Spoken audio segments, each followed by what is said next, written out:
आवेश के उत्पत्ति का जो मुख्य कारण है वो इलेक्ट्रॉन का स्थानांतरण है। मान लिए कांच का छड़ है और रेशम है, दोनों क्या हैं? उदासीन है। लेकिन जब कांच के छड़ को रेशम के कपड़े पर रगड़ा जाता है तो रगड़न से क्या होता है? रगड़ा जाता है तो रगड़न से आवेश उत्पन्न होता है। जब रगड़ते हैं तो कांच पर जो माइनस था वो किस पर आ गया? रेशम पर। तो इसमें माइनस की संख्या बढ़ गई और इसमें माइनस की संख्या घट गई, लेकिन प्लस की संख्या अभी भी वही है। यानी प्लस की संख्या अभी ज़्यादा है माइनस से और माइनस की संख्या इसमें बढ़ गई। तो इस पर हो जाएगा धन आवेश, इस पर हो जाएगा ऋण आवेश। इलेक्ट्रिसिटी यानी विद्युत धारा। विद्युत धारा पढ़ने से पहले हम लोग आवेश के बारे में जान लेते हैं कि आवेश क्या होता है। विद्युत आवेश प्रत्येक वस्तु का एक आंतरिक गुण हो जिसके कारण प्रत्येक वस्तु आकर्षण या विकर्षण बल अनुभव करती है। अब उसके लिए उन्होंने क्या किया कि एक कांच का छड़ लिया और कांच के छड़ को रेशम के कपड़े पर रगड़ दिया, और रगड़ने से क्या हुआ कि कांच को जब रेशम के कपड़े से रगड़ा गया तो उन्होंने देखा कि कांच की छड़ एक बल अनुभव करती है, एक आकर्षण बल अनुभव करती है। और इसके लिए उन्होंने कागज़ के पन्नों को महीन कणों को जब सटाने का प्रयास किया उस रेशम के कांच से तो देखा कि वो आकर्षित करती है। उन्होंने ये परिभाषित नहीं किया।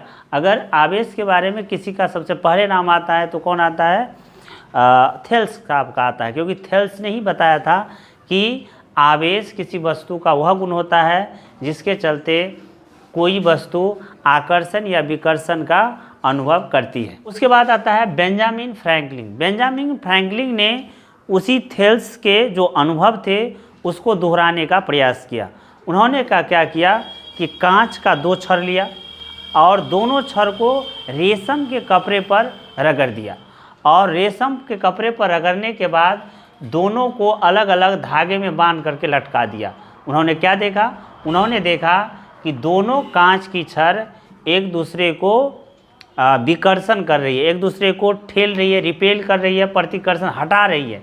दोनों छड़ एक दूसरे को हटा रही है। अब उन्होंने क्या किया कि 2 एमोनाइट का छड़ लिया और दोनों को बिल्ली के खाल से रगड़ करके और दोनों को लटका दिया। कहाँ? धागे में लटका दिया। फिर भी देखा एक दूसरे को ये क्या कर रही है? रिपेल कर रही है, एक दूसरे को हटा रही है। लेकिन जब ये कांच के छड़ और एमोनाइट के छड़ को जब लटका के रखा गया तब उन्होंने देखा एक दूसरे को आकर्षित कर। और इसी से उन्होंने आवेश को 2 भागों में बांटा, धन आवेश और ऋण आवेश। यानी आवेश को परिभाषित करने का काम बेंजामिन फ्रैंकलिन ने किया। अब देखिए कांच के छड़ पे मान लीजिए कांच का ये छड़ है और इस पर प्लस और माइनस बराबर आवेश में है, तो क्या होगा? ये कांच का छड़ उदासीन होगा, न आकर्षण करेगा और न ही विकर्षण करेगा, न ये किसी को ठेलेगा, न ही आकर्षित करेगा। लेकिन जब भी हम रेशम के कपड़े से इसको रगड़ेंगे तो क्या होगा? इसमें जो इलेक्ट्रॉन था वो कहाँ चला गया? रेशम पर चला गया। कहाँ पर चला गया? इलेक्ट्रॉन चला गया आपको रेशम पर। तब इसमें प्रोटॉन और इलेक्ट्रॉन तो सेम मात्रा में रहता है, तो इलेक्ट्रॉन अगर उठ के रेशम के कपड़ा पे चला गया तब क्या होगा? रेशम के कपड़ा पे चला जाएगा तो इसमें प्रोटॉन की मात्रा बढ़ जाएगी और इलेक्ट्रॉन की मात्रा घट जाएगी, तो ये क्या हो जाएगा? धनात्मक। इसीलिए कांच के छड़ को क्या कहा? धन आवेश है, और जो रेशम है वो क्या है? ऋण आवेशित हो जाता है।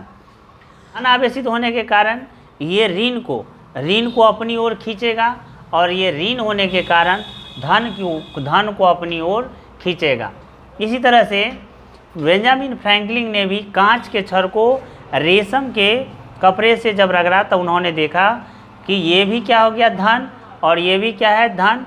यानी सेम आवेश एक दूसरे को प्रतिकर्षित करती है, और अपोजिट आवेश यानी विपरीत आवेश, एक पर प्लस और एक पर माइनस रहेगा, तब एक दूसरे को क्या करेगा? आकर्षित। ये कांच की छड़ है, इस पर क्या है? प्लस। एवोनाइट की छड़ है, इस पर क्या है? माइनस। तब उन्होंने देखा एक दूसरे को आकर्षित कर रही है। क्या कर रही है? आकर्षित कर रही है। लेकिन ये कांच की छड़ है, रेशम के कपड़े से रगड़ा तो कांच पे क्या होता है प्लस, रेशम पे क्या होता है माइनस, तो कांच पे हो गया प्लस, इसमें भी कांच पर हो गया प्लस, प्लस प्लस एक दूसरे को क्या करेगा रिपेल करेगा, यानी एक दूसरे को प्रतिकर्षण करेगा। तो यहाँ पे क्या हो रहा है प्रतिकर्षण हो रहा है, यहाँ पर एक प्रतिकर्षण हो रहा है। यहाँ एबोनाइट का छड़ है, एबोनाइट के छड़ पे क्या होता है माइनस, इसी एबोनाइट के छड़ पे भी क्या होगा माइनस, यानी माइनस माइनस एक दूसरे को क्या करेगा रिपेल करेगा, हटाएगा। लेकिन जब ये एबोनाइट की छड़ और कांच की छड़ दोनों को एक दूसरे से के दूरी पर लटकाया गया तो देखा एक दूसरे को आकर्षित करता है, यानी कांच के छड़ पर प्लस और एबोनाइट के छड़ पे माइनस, यानी अपोजिट आवेश विपरीत आवेश एक दूसरे को आकर्षित करती है और सेम आवेश एक दूसरे को प्रतिकर्षित करती है। ये बेंजामिन फ्रैंकलिन ने कहा। बेंजामिन फ्रैंकलिन ने आवेश दो प्रकार के बताए थे, पहला धन आवेश और दूसरा ऋण आवेश।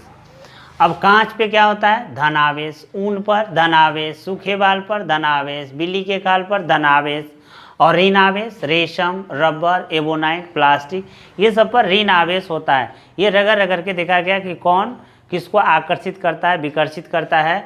यानी अगर कांच के छड़ को अगर रेशम के कपड़े से रगड़ेंगे तो क्या होगा कांच पर धन आवेश, रेशम पर ऋण आवेश।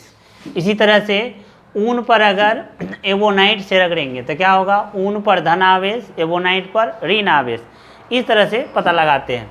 आवेश का क्या गुण है कि जो समान आवेश है, यानी अगर धन धन रहेगा, धन आवेश और धन आवेश एक दूसरे को विकर्षित करेगा प्रतिकर्षित करेगा, और जो असमान आवेश है, असमान आवेश यानी एक धन आवेश और एक ऋण आवेश, वो एक दूसरे को आकर्षित करता है। आवेश के संरक्षण का नियम बेंजामिन फ्रैंकलिन ने ही दिया था। बोला था कि आवेश न तो नष्ट किया जा सकता है और न ही इसे उत्पन्न किया जा सकता है, आवेश हमेशा ब्रह्मांड में संरक्षित रहता है। आवेश के उत्पत्ति का जो मुख्य कारण है वो इलेक्ट्रॉन का स्थानांतरण है। मान लिए कांच का छड़ है और रेशम है, दोनों क्या हैं उदासीन है।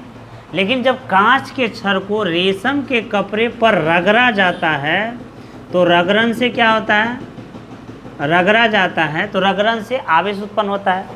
जब रगड़ते हैं तो कांच पर जो माइनस था वो किस पर आ गया रेशम पर, तो इसमें माइनस की संख्या बढ़ गई और इसमें माइनस की संख्या घट गई, लेकिन प्लस की संख्या अभी भी वही है, यानी प्लस की संख्या अभी ज़्यादा है माइनस से और माइनस की संख्या इसमें बढ़ गई। तो इस पर हो जाएगा धन आवेश, इस पर हो जाएगा ऋण आवेश। ठीक है, तो यानी आवेश के उत्पत्ति का मुख्य कारण है इलेक्ट्रॉन का एक जगह से दूसरे जगह जाना। इलेक्ट्रॉन का स्थानांतरण ही आवेश की उत्पत्ति का मुख्य कारण है। आवेश को हम लोग क्यू से सूचित करते हैं और आवेश एक अदिश राशि है। आवेश का ऐसा मात्रा कूलम होता है और एक इलेक्ट्रॉन बराबर 1.6 × 10⁻⁻⁻19 कूलम होता है।